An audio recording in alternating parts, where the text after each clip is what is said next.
kan waktu 5 tahun. Nah, nggak mungkin TNI ataupun tentara itu dalam 5 tahun berada di satu posisi, karena dia harus sekolah, dia harus penugasan, ada tur of duty, ada tur of area, jadi nggak mungkin gitu. Yang bisa dilakukan adalah kolaborasi antara sipil dan militer.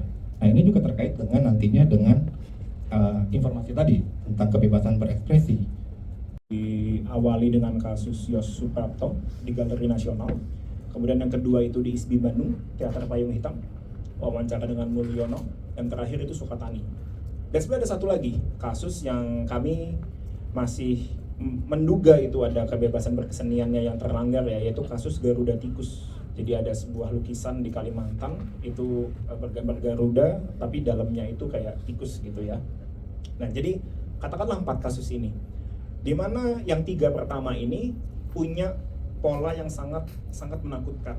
Tiga-tiganya terjadi di ruang yang seharusnya menjadi ruang publik. Tiga-tiganya terjadi di tempat di mana seharusnya kesenian bebas. Yos Suprapto terjadi di mana? Galeri Nasional, di mana tempat itu dibiayai oleh uang pajak untuk mengembangkan kesenian. Terjadi pelanggaran.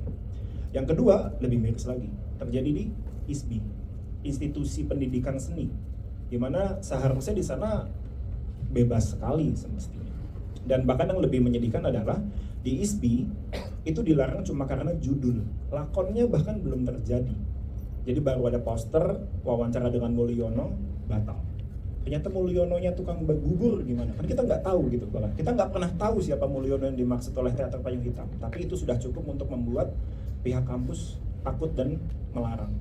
Dan terakhir Sukatani gitu, dimana walaupun dia ini tidak terjadinya di ruang virtual gitu ya, yang mungkin kita bisa bilang tadi ruang siber tadi, dan dia tuh kan sangat sistematis, dimana sampai hari ini lagu itu tidak ada di kanal-kanal formalnya Sukatani.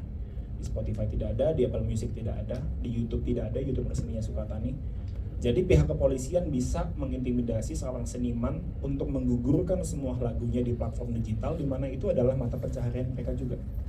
Jadi hari ini, tapi buat saya yang ya dari jauh ya sedikit-sedikit gitu ngelihat teman-teman berkesenian, saya melihat ternyata justru kalau di kesenian kebudayaan itu ada apa, saya lihat itu ada daya resiliensi yang menarik, daya kelenturan yang menarik, yang kuat bahkan ketika menghadapi situasi-situasi yang intimidatif, situasi-situasi politik yang represif.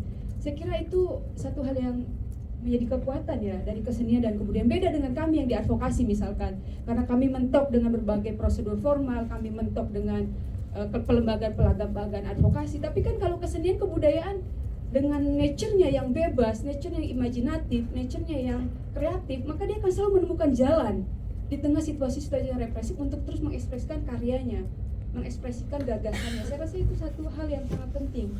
Terus menciptakan ruang yang serupa ini di berbagai wilayah, menciptakan semacam manifesto atau proklamasi serupa di wilayah-wilayah lain. Jakarta sebagai simbol iya, tapi kalau punya tektokan yang serupa di Jogja ada tempat seperti ini, di Sulawesi ada tempat seperti ini, saya yakin itu akan menjadi tumbuh sebuah ekosistem ya, yang terhubung bahwa oh iya kami terhubung di mana-mana dengan semangat dan nilai yang sama.